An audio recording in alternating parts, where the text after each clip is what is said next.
Oh, oh, oh, oh, oh.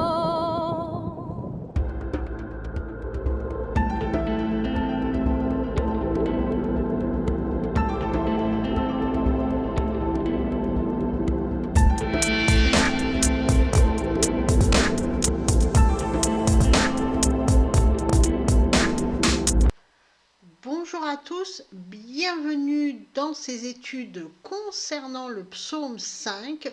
Dans cette vidéo, nous allons voir la partie 1 du psaume 5. En introduction, nous avions vu que ce psaume était un chant accompagné d'instruments qui bourdonnent pour représenter le bruit du monde, le bruit des paroles et des actions des méchants. Nous avions aussi délimité la structure du psaume en 5 parties distinctes. Dans cette étude, nous allons donc naturellement nous pencher sur la première partie du psaume 5, c'est-à-dire les versets 2 à 4, afin d'en déterminer le sens. Et pour commencer, lisons ces versets 2 à 4 du psaume 5. Prête l'oreille à mes paroles, ô Éternel. Écoute mes gémissements. Sois attentif à mes cris, mon roi et mon Dieu, c'est à toi que j'adresse ma prière. Éternel, le matin tu entends ma voix, le matin je me tourne vers toi et je regarde. Examinons le verset 2. Prête l'oreille à mes paroles, ô Éternel, écoute mes gémissements. Prête l'oreille, c'est Éazina dans le texte originel en hébreu. Il s'agit de la conjugaison à l'impératif du verbe azan, dont le sens est écouter, prêter l'oreille. Le verbe est au radical itpael. Il s'agit donc d'un intensif réfléchi, c'est-à-dire qu'il y a une notion de réciprocité, comme un échange, chacun écoutant l'autre.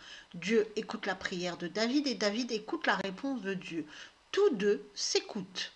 Mes paroles à Marie dans le texte originel en hébreu. Il s'agit du nom masculin émer qui signifie émission, discours, parole, dire, promesse. Les 3 lettres de ce mot forment une racine dont la signification est organiser la parole pour qu'elle soit entendue et comprise. La première lettre, Aleph, désigne Dieu. La seconde lettre, Mem, désigne l'introspection, la réflexion, l'esprit. Enfin, la dernière lettre du mot Resh désigne l'intellect. Ainsi, c'est Dieu qui parle à notre esprit et nous l'écoutons avec notre esprit pour lui répondre. Il y a ici un dialogue d'esprit à esprit. Éternel, il s'agit de Yahvé, YHVH, le Dieu d'amour et de la relation, la parole. C'est Jésus-Christ qui est la parole faite chair. Ainsi, David s'adresse directement à la parole, donc à Yahvé, la parole. Et c'est la parole qui lui répond. Écoute, biné dans le texte originel en hébreu. Il s'agit du verbe bihin qui signifie discerner, comprendre, considérer, connaître avec l'esprit. Ainsi, David demande à Dieu de le sonder, de connaître ce qu'il y a au fond de son cœur, de discerner ses gémissements. Mes gémissements et Gigi dans le texte originel en hébreu. Il s'agit du nom masculin Agig, qui signifie chuchotement, murmure, pensée intérieure. Ainsi, David demande à Dieu de discerner ses pensées intérieures et cela, on le rappelle, au milieu du bruit extérieur, le bourdonnement. Le bruit du monde, c'est le bourdonnement incessant que font les mauvais en parole et en acte, comme on le verra plus en détail dans la seconde partie de ce psaume. Continuons avec le verset 3. Sois attentif à mes cris, mon roi et mon Dieu, c'est à toi que j'adresse ma prière. Sois attentif, ek shiba, en hébreu dans le texte originel. Il s'agit de la conjugaison à l'impératif et au radical ifil du verbe kashab qui, avec ce radical, prend le sens de porter attention.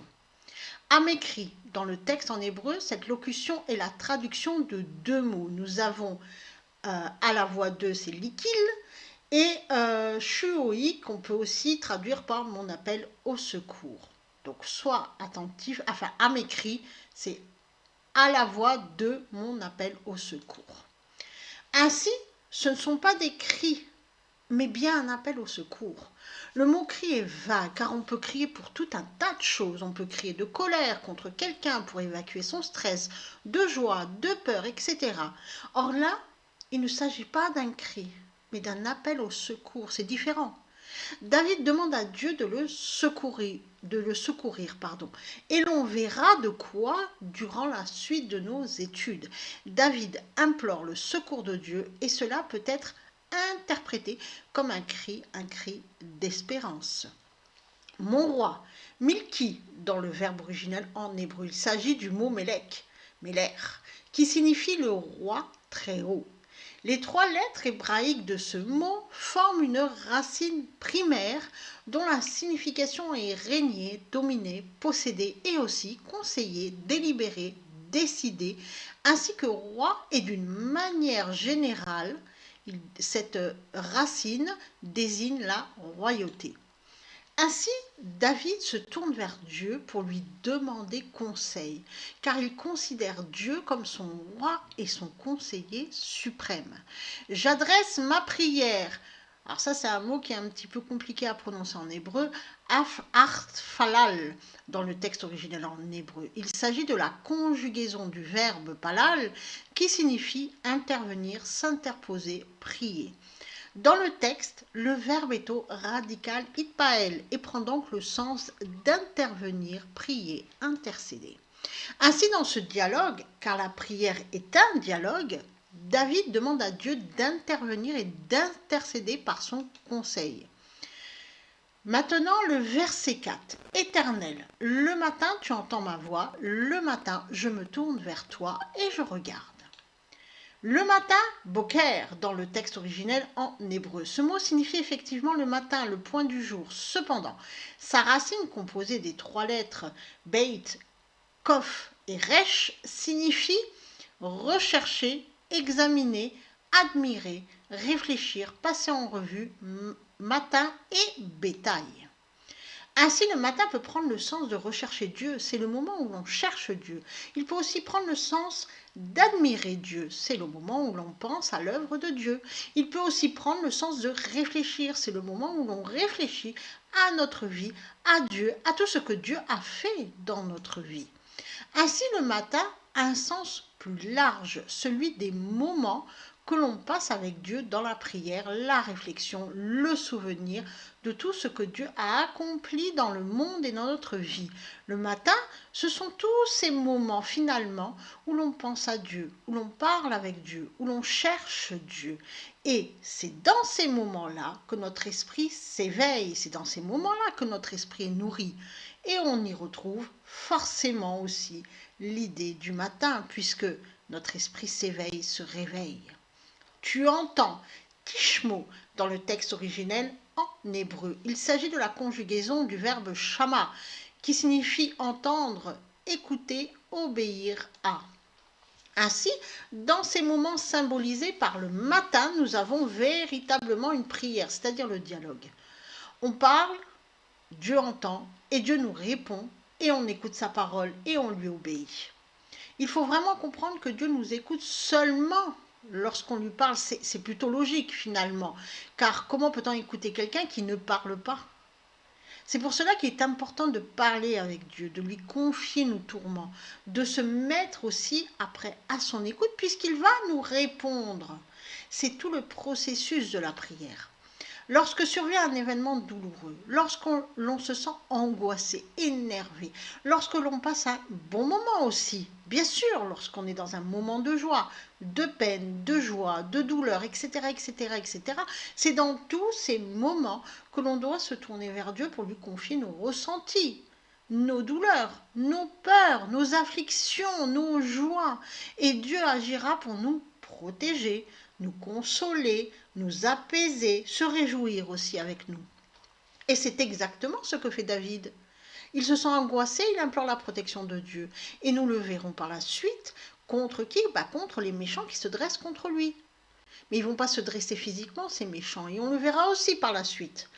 Et David sait que Dieu est son seul recours, sa forteresse. Il lui parle, il confie son angoisse et demande son conseil. Dans le brouhaha qui l'entoure, dans le bourdonnement des paroles et des actions des méchants, il se met dans le silence pour parler avec Dieu et écouter son conseil. C'est très important, dans le silence pour parler avec Dieu et écouter son conseil.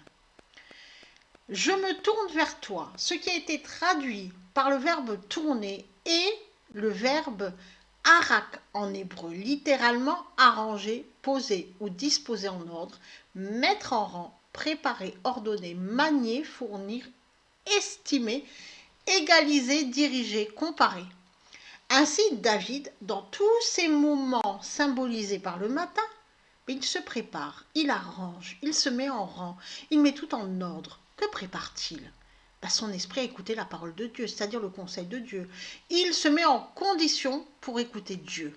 Je regarde what's fait dans le texte originel en hébreu. Il s'agit de la conjugaison du verbe tsafar, qui signifie regarder, observer, épier, veiller. Comme dans le texte, le verbe est au radical piel, il prend ainsi le sens de veiller étroitement. Ainsi, David se met dans une position de veille pour écouter la parole de Dieu, la réponse de Dieu. Il ne regarde pas comme cela bêtement. Il n'attend pas comme ça bêtement non plus. Il n'attend pas que Dieu agisse, non. Il se met en veille, en état d'alerte pour écouter le conseil de Dieu. Alors, voici donc tout le sens des versets 2 à 4 dans Prête l'oreille à mes paroles, ô Éternel, écoute mes gémissements, sois attentif à mes cris, mon roi et mon Dieu, c'est à toi que j'adresse ma prière. Éternel, le matin tu entends ma voix, le matin je me tourne vers toi et je regarde. Dans ce début de psaume, nous n'avons pas une prière du matin dans son sens strict. Nous avons la définition de la prière qui comporte tous ces moments où l'on dialogue avec Dieu et où on reste attentif à la réponse de Dieu. Ce début de psaume doit se prendre comme un exemple de ce qu'est une véritable prière dans son sens spirituel, dans le sens de la parole de Dieu. Elle n'est pas une suite de mots que l'on répète sans comprendre. Elle est un moment où, dans le vacarme environnant, on se met en pause, on s'isole pour chercher Dieu, pour parler avec Dieu, pour se confier à Dieu, pour le remercier, etc., etc.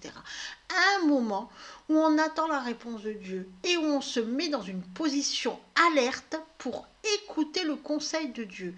Et il faut se mettre dans cet état de veille afin de ne pas entendre le bourdonnement du monde, de ne pas prêter attention à ce bourdonnement et entendre seulement la vibration de Dieu, la parole de Dieu.